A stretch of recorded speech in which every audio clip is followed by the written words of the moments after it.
Yes, we're back again with my guest, Chipiuk, one of the lawyers for the Freedom Convoy, and of course that the constitutionality of the invocation of the Emergencies Act has been under scrutiny and challenged all week in an Ottawa court. So I just want to ask you, Eva, are you optimistic that this judge is going to rule in the favor of not invoking the Emergencies Act? So as an individual, I tend to try to be optimistic. So I'm going to remain optimistic in this case as well. And I have to say, as a lawyer, I'm going to remain optimism as well, because the evidence just isn't there for the federal government to justify invoking the Emergencies Act. And I really hope that Justice Mosley in this case sees it as well. There was no evidence to show that there was a threat to national security, except for what could have been, maybe was, or in imaginary land. But there wasn't actually any physical concrete evidence, affidavits showing and swearing that there was an issue. And in fact, as we know from the Public Order Emergencies Inquiry, the evidence showed the opposite. There was a lack of serious violence.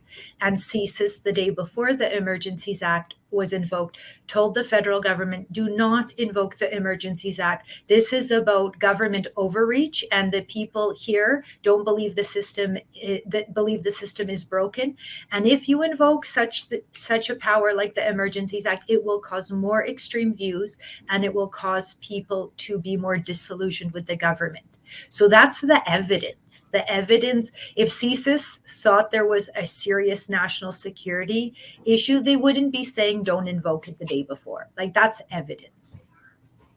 Yes, and the judge in this case, Judge Mosley, when I first heard this, I thought somebody was pulling my leg, but apparently he was a trucker before he became a lawyer and then a judge.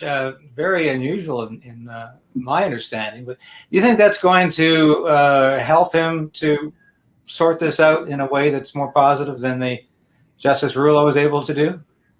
I don't know. And actually, I saw a clip of Justice Rouleau a long time ago saying he wanted to be a trucker. So it's very interesting that these two judges had either wanted to be or were truckers.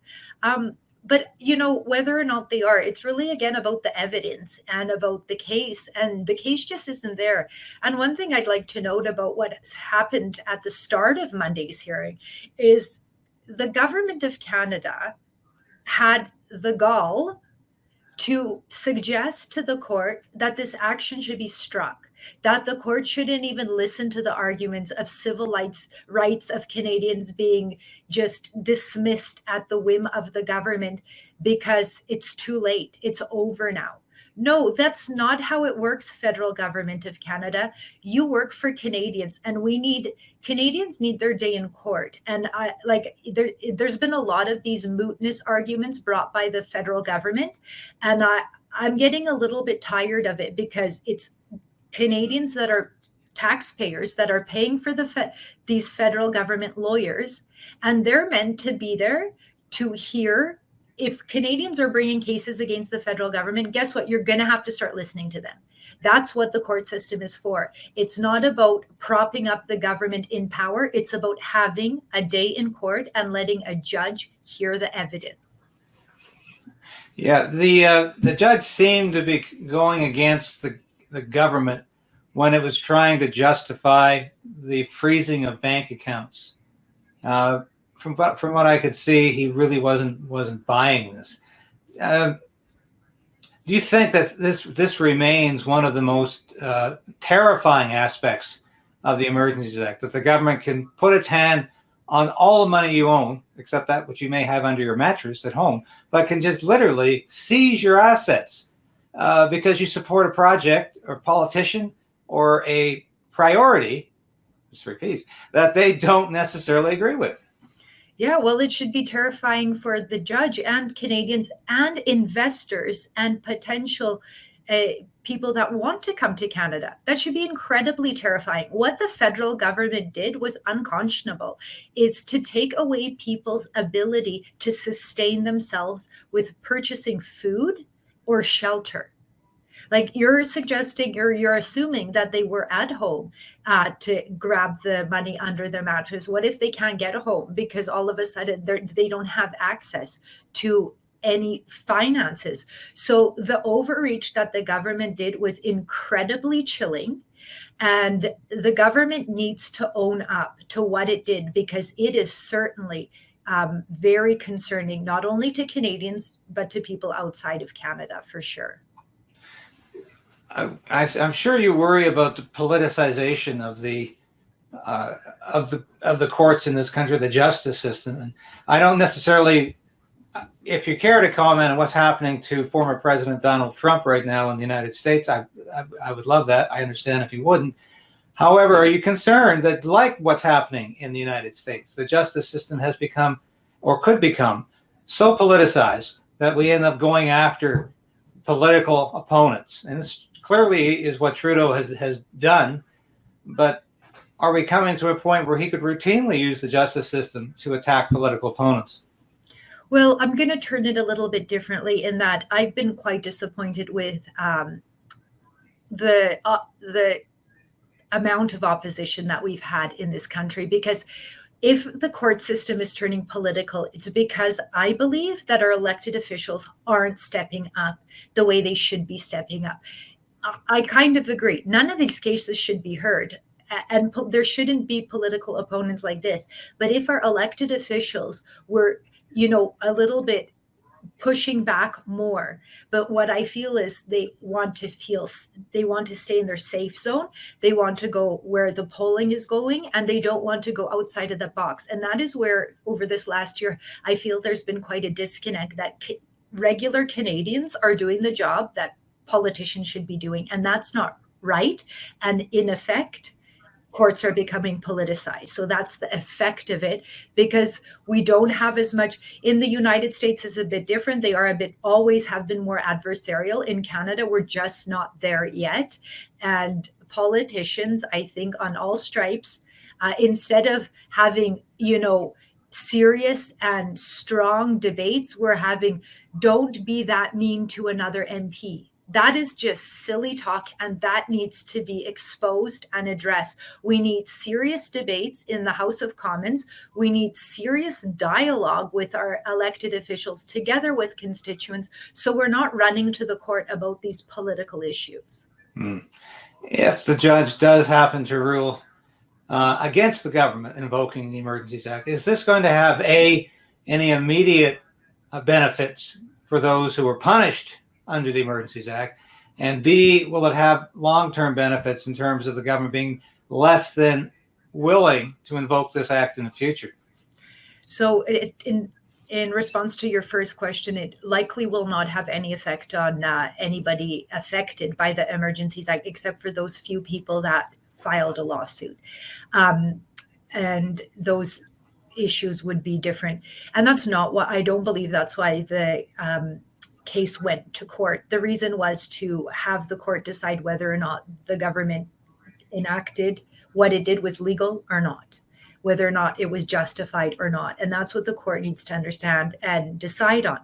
Where I am a little pessimistic is, yes, if the judge decides, which I believe is correct, that the Emergencies Act was not justified, then what? That's the big question I think any justice, and Justice Mosley in particular, is going to have to wrap his head around. Okay, there was no evidence to invoke the Emergencies Act. The Prime Minister made a big mistake here. What am I supposed to do with that? And I do understand that's a big task he has, but for Canada, for the benefit of Canada, for moving forward and healing, we need to close that gap at some point. Whether Trudeau is removed via confidence vote, if that's what the justice decides that it wasn't justified, or whether he's a little bit kinder in his words and then Trudeau is voted out via an election, fine. But we need to address that there were wrongs that occurred. And I empathize with Justice Mosley, because this is a big task he has ahead of him. And for that reason, I am a little bit pessimistic. What does he do in this situation? I don't know exactly how he's going to manage that. So in the event that he does rule in the government's favor, does this not bode well for future protests of any sort against any government that might just disagree with what those people are saying? Excuse me. Yeah, 100%. That will be quite a chilling effect. And I anticipate that the applicants would then look to take it to the Court of Appeal and look to overturn that decision. But it certainly would have a chilling effect on protests. And how far are we going to go? Like, this is really, in my view, very serious what the government did. And I just can't see how it would be justified, how it is being suggested to be justified by the government.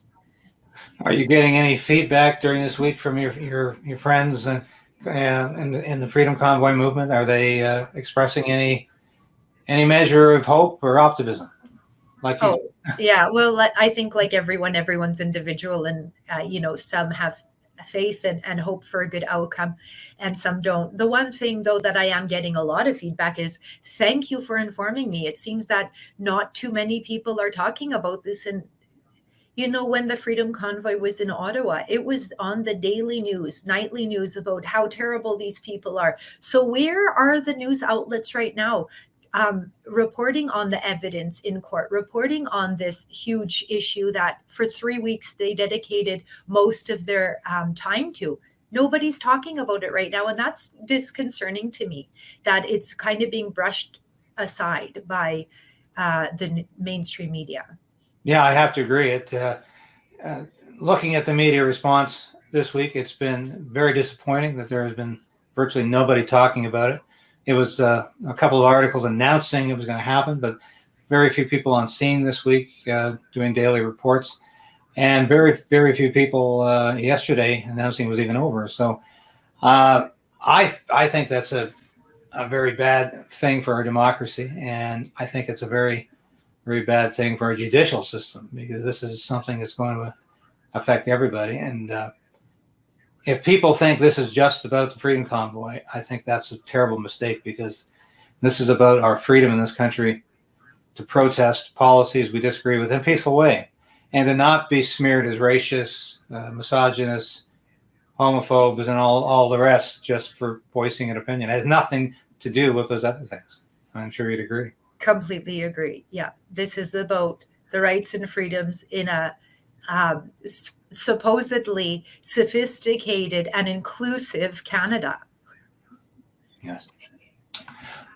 Joining me today was Ms. Eva Chipiuk of the Freedom Convoy lawyer.